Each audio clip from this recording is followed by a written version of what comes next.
Hay espíritu, hay vida, hay dirección, hay luz. Waxman insiste que la vida espiritual verdadera solo comienza después de la muerte del yo. Todo lo anterior puede ser aprendizaje, preparación, práctica religiosa, pero no es aún la vida del reino. Muchos creyentes viven frustrados porque no experimentan el fluir del espíritu, y creen que necesitan más revelación, más impartición, más enseñanzas. Pero el problema no es lo que falta afuera. Es lo que sigue vivo adentro.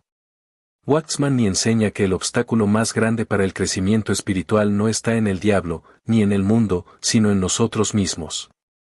El yo es tan fuerte que incluso resiste al Espíritu Santo. Y mientras no sea reducido, no hay avance real. Podés estudiar, orar, ayunar, servir, pero todo será esfuerzo carnal. El reino no se establece desde la actividad, sino desde la muerte. Dios no te quiere más ocupado. Te quiere más muerto. Porque desde la muerte brota su vida. La muerte del yo no es un evento, es una vida. Cada día se nos presentan oportunidades para morir. Pero si no entendemos lo que Dios está haciendo, resistimos el proceso. Nos quejamos. Nos defendemos.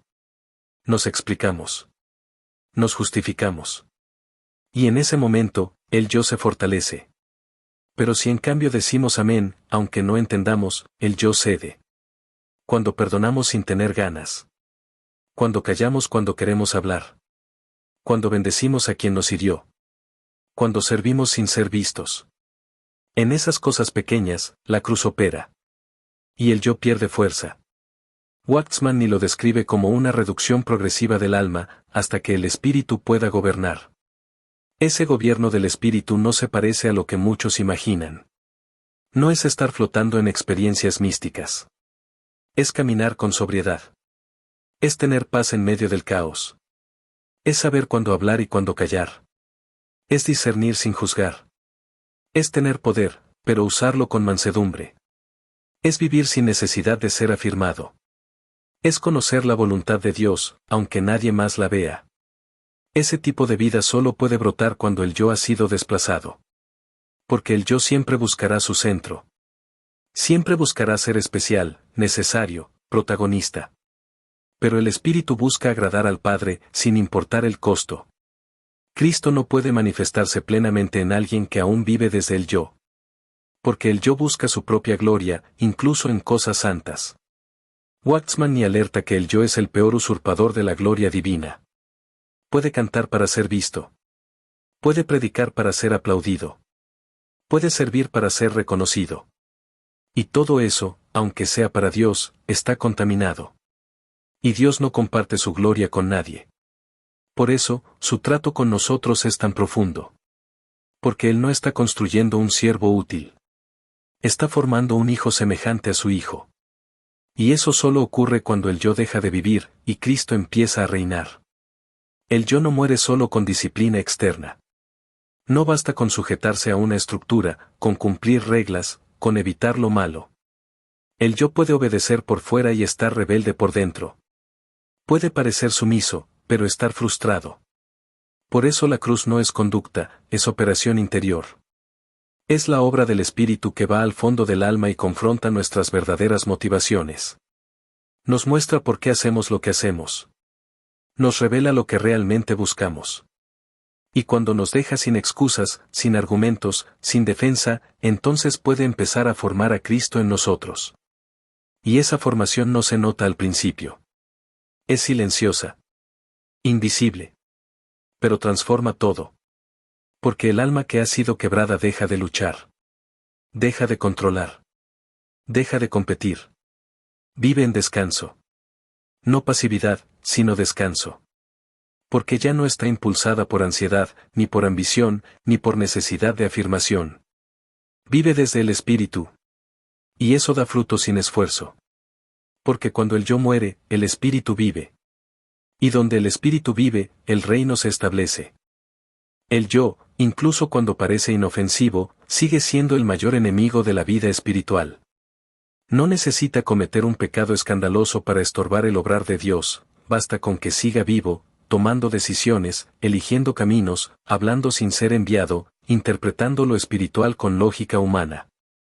El yo puede memorizar versículos, citar enseñanzas profundas, conocer el lenguaje correcto del cristianismo, y aún así estar completamente ajeno al gobierno de Cristo.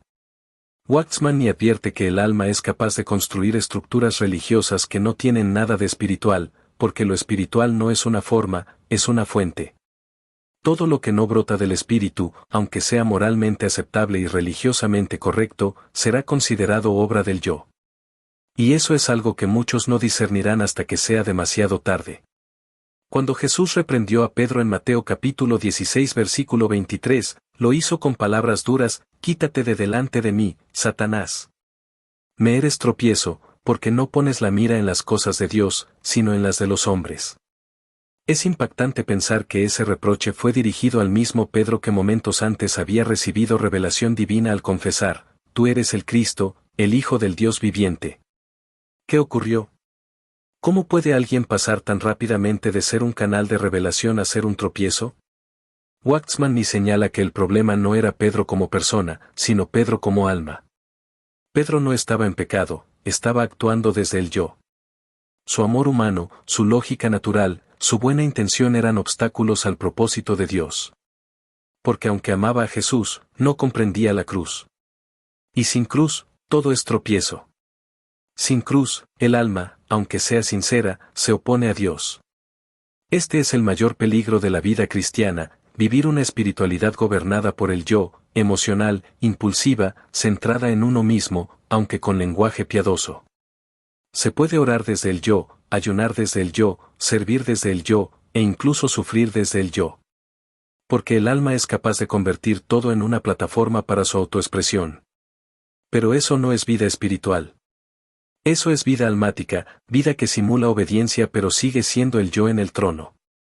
Waxman enseña que el Señor debe pasar su espada por nuestra alma para dividir lo que es del espíritu de lo que es del yo. Como dice Hebreos capítulo 4 versículo 12, porque la palabra de Dios es viva y eficaz, y más cortante que toda espada de dos filos, penetra hasta partir el alma y el espíritu, y discierne los pensamientos y las intenciones del corazón. Sin esa separación, todo se mezcla. Y cuando el alma se mezcla con lo espiritual, el resultado es confusión, esfuerzo inútil, y tarde o temprano, frustración. No hay nada más desgastante que intentar vivir la vida cristiana en la fuerza del yo. El yo puede empezar con entusiasmo, pero pronto se agota.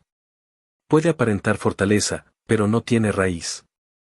Puede lanzar proyectos, pero no tiene sustancia espiritual. Y cuando no ve resultados, se amarga. Cuando no recibe aprobación, se frustra.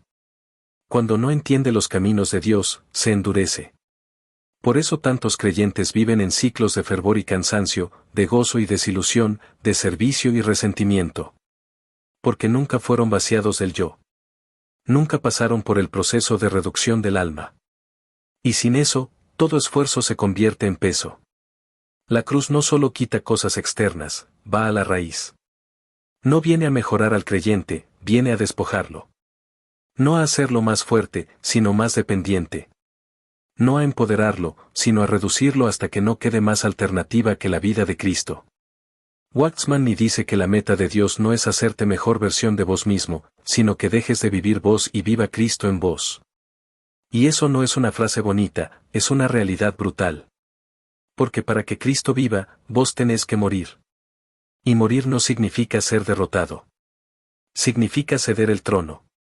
Significa soltar el control.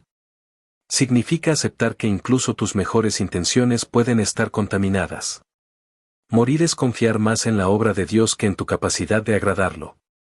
Esa muerte al yo no es depresión, ni pasividad, ni renuncia a la responsabilidad. Es descanso en la soberanía de Dios. Es obediencia sin ruido. Es servicio sin ansiedad. Es entrega sin necesidad de reconocimiento. Es caminar sin apuro. Es hablar cuando Dios habla. Es callar cuando Dios calla. Es no buscar nada para uno, pero estar dispuesto a todo por Cristo. Esa vida solo la produce la cruz. No se enseña, se vive. No se obtiene por voluntad, sino por quebranto. No se logra en una semana, sino en un proceso de trato continuo. Y aunque el yo puede morir en algunas áreas, buscará sobrevivir en otras. Puede ceder en el ministerio, pero aferrarse a la familia. Puede morir en el área emocional, pero levantarse en el área de las finanzas. Por eso Waxman insiste en que la cruz debe operar de manera total. No parcial. No solo donde duele menos. Porque mientras el yo tenga territorio, Cristo no tiene el gobierno absoluto. Y Dios no acepta compartir su reino. Por eso, el trato con el yo es progresivo, pero también profundo. No se detiene hasta que Cristo sea formado. Como dice Gálatas capítulo 4 versículo 19, hijitos míos, por quienes vuelvo a sufrir dolores de parto, hasta que Cristo sea formado en vosotros. Esa formación no es una educación. Es una sustitución. Ya no vivís vos, vive Cristo. Ya no pensás como vos, pensás como Él. Ya no actúas por vos, actúas porque Él vive en vos. Y eso no es automático. Es el resultado de cada muerte al yo. Cada vez que cediste, que callaste, que soltaste, que obedeciste sin entender. Cristo fue formado. Cada vez que tu alma quiso reaccionar y no lo hiciste, Cristo ganó más territorio. Cada vez que dijiste no se haga mi voluntad, sino la tuya, el yo fue debilitado y Cristo fue fortalecido. Y ese proceso no se termina hasta que partimos de esta tierra. Porque